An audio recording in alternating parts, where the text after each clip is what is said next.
Hi friends, easy ರೆಸಿಪಿಗೆ ಸ್ವಾಗತ. ಇವತ್ತು ನಾನು ಅಲಸಂದೆ ಕಾಳಿನ ಗ್ರೇವಿ ಪಲ್ಯ ಹೇಗೆ ಮಾಡ್ಬೋದಂತ ನೋಡೋಣ ಬನ್ನಿ.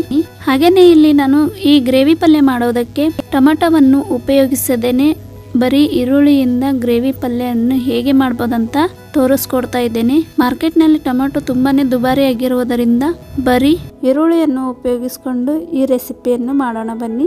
ಹಾಗಾದ್ರೆ ಬನ್ನಿ ವೀಕ್ಷಕರೇ, ರೆಸಿಪಿಯನ್ನು ಶುರು ಮಾಡೋಣ. ಮೊದಲಿಗೆ ಇಲ್ಲಿ ನಾನು ಅಲಸಂದೆಯನ್ನು ಚೆನ್ನಾಗಿ ತೊಳೆದುಕೊಂಡು ನೀರಿನಲ್ಲಿ ನೆನೆಯಕ್ಕೆ ಹಾಕಿಟ್ಟಿದ್ದೇನೆ. ಇದು ಚಿಕ್ಕದಾಗಿರುವ ಅಲಸಂದೆ. ಇದು ಒಂದು 15ರಿಂದ 20 ನಿಮಿಷ ಅಥವಾ ಅರ್ಧ ಗಂಟೆಗಳ ಕಾಲ ನೆನೆಯಕ್ಕೆ ಹಾಕಿಟ್ರೆ ಸಾಕು. ತುಂಬಾ ಚೆನ್ನಾಗಿ ನೆಂದು ಬಿಡುತ್ತೆ. ಇಲ್ಲಿ ನೋಡ್ತಾ ಇರಬಹುದು ಎಷ್ಟು ಚೆನ್ನಾಗಿ ನೆಂದಿದೆ ಅಂತ. ಗ್ಯಾಸ್ ಆನ್ ಮಾಡಿಬಿಟ್ಟು ಕುಕ್ಕರ್ ಕಾಯಕ್ಕಿಟ್ಟಿದ್ದೇನೆ. ಕಾದಾದ್ಮೇಲೆ ಅರ್ಧ ಸೌಟ್ನಷ್ಟು ಎಣ್ಣೆಯನ್ನು ಹಾಕಿಕೊಳ್ಳಿ.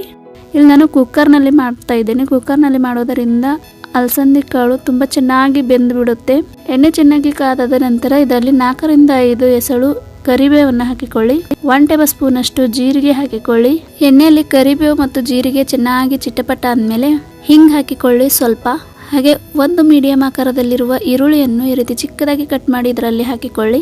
ಈರುಳ್ಳಿ ಹಾಕಿದ್ಮೇಲೆ ಚೆನ್ನಾಗಿ ಎಣ್ಣೆಯಲ್ಲಿ ಫ್ರೈ ಮಾಡ್ಕೊಳ್ಳಿ, ಹಸಿ ವಾಸನೆ ಹೋಗುವವರೆಗೂ. ಈರುಳ್ಳಿ ಚೆನ್ನಾಗಿ ಫ್ರೈ ಆಗಿದೆ ಹಾಗೂ ಹಸಿ ವಾಸನೆ ಕೂಡ ಹೋಗಿದೆ. ಇವಾಗ ಇದರಲ್ಲಿ ಮಸಾಲೆಯನ್ನು ಹಾಕಿಕೊಳ್ಳೋಣ. ಮೊದಲಿಗೆ ಇಲ್ಲಿ ನಾನು 1 ಟೇಬಲ್ ಸ್ಪೂನ್ ಅಷ್ಟು ಅಥವಾ ರುಚಿಗೆ ತಕ್ಕಷ್ಟು ಅಚ್ಚು ಖಾರದ ಪುಡಿಯನ್ನು ಹಾಕಿಕೊಳ್ಳಿ.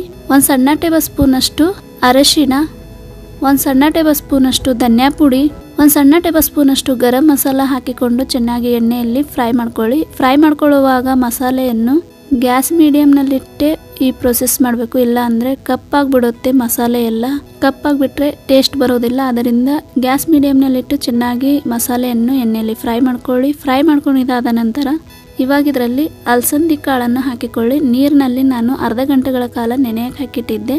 ನೀರು ಸಮೇತ ಇದರಲ್ಲಿ ಹಾಕಿಕೊಳ್ತಾ ಇದ್ದೇನೆ.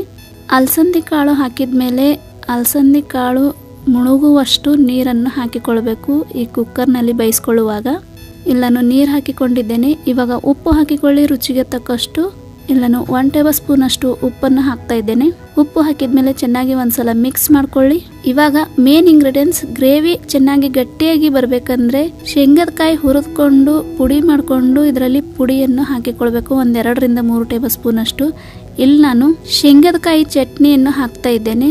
3ರಿಂದ 4 ಟೇಬಲ್ ಸ್ಪೂನ್ ಅಷ್ಟು ಶೇಂಗದ ಕಾಯಿ ಚಟ್ನಿಯನ್ನು ಹಾಕ್ತಾ ಇದ್ದೇನೆ. ಶೇಂಗದ ಕಾಯಿ ಚಟ್ನಿ ಹಾಕಿದ್ಮೇಲೆ ಇವಾಗ ಚೆನ್ನಾಗಿ ಒಂದ್ಸಲ ಚಮ್ಮಚನಿಂದ ಮಿಕ್ಸ್ ಮಾಡ್ಕೊಳ್ಳಿ. ಮಿಕ್ಸ್ ಮಾಡ್ಕೊಂಡಿದ್ದಾದ ನಂತರ ಇವಾಗ ಕುಕ್ಕರ್ನ ಮುಚ್ಚಳ ಮುಚ್ಚಿ ಗ್ಯಾಸ್ ಫಾಸ್ಟಾಗಿಟ್ಟು 4ರಿಂದ 5 ವಿಸಲ್ ಬರುವವರೆಗೂ ಚೆನ್ನಾಗಿ ಬೇಯಿಸ್ಕೊಳ್ಬೇಕು.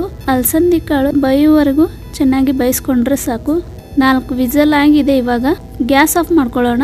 ಕುಕ್ಕರ್ ತಣ್ಣಗಾದ ನಂತರ ಇಲ್ಲಿ ನೋಡ್ತಾ ಇರ್ಬೋದು ಎಷ್ಟು ಚೆನ್ನಾಗಿ ಗ್ರೇವಿ ಪಲ್ಯ ಆಗಿದೆ ಅಂತ. ತುಂಬಾನೇ ಟೇಸ್ಟಿ ಆಗಿರುತ್ತೆ. ಇಲ್ಲಿ ನಾನು ಒಂದು ಪ್ಲೇಟ್ನಲ್ಲಿ ಸರ್ವ್ ಮಾಡ್ತಾ ಇದ್ದೇನೆ. ಇದು ನೀವು ರೊಟ್ಟಿ, ಚಪಾತಿ, ಅನ್ನ ಜೊತೆ ಕೂಡ ತಿನ್ಬೋದು. ತುಂಬಾನೇ ಅದ್ಭುತ ರುಚಿಯಾಗಿರುತ್ತೆ. ನೋಡಿದ್ರಲ್ಲ ವೀಕ್ಷಕರೇ, ಟೊಮೆಟೊವನ್ನು ಯೂಸ್ ಮಾಡದೇನೆ, ಹಸಿ ಶುಂಠಿ ಬೆಳ್ಳುಳ್ಳಿ ಉಪಯೋಗಿಸದೇನೆ ಯಾವ ರೀತಿ ಗ್ರೇವಿ ಪಲ್ಯ ಮಾಡಬಹುದು ಅಂತ. ಹಾಗೇನೆ ಮಾರ್ಕೆಟ್ನಲ್ಲಿ ತುಂಬಾನೇ ದುಬಾರಿಯಾಗಿದೆ ಟೊಮೆಟೊ. ಆದ್ದರಿಂದ ಟೊಮೆಟೊವನ್ನು ಉಪಯೋಗಿಸದೇನೆ ಯಾವ ರೀತಿ ಗ್ರೇವಿ ಪಲ್ಯ ಮಾಡ್ಬೋದಂತ ಈ ವಿಡಿಯೋದಲ್ಲಿ ಹೇಳ್ಕೊಟ್ಟಿದ್ದೇನೆ. ಇವತ್ತಿನ ಈ ರೆಸಿಪಿ ಇಷ್ಟವಾದಲ್ಲಿ ಪ್ಲೀಸ್ ವೀಕ್ಷಕರೇ ಲೈಕ್, ಶೇರ್ ಹಾಗೂ ಸಬ್ಸ್ಕ್ರೈಬ್ ಮಾಡೋದನ್ನು ಮರಿಬೇಡಿ. ಮತ್ತೆ ಸಿಗೋಣ ಹೀಗೆ ಒಂದು ಇಂಟ್ರೆಸ್ಟಿಂಗ್ ಆದ ರೆಸಿಪಿ ಜೊತೆಗೆ. Thank you.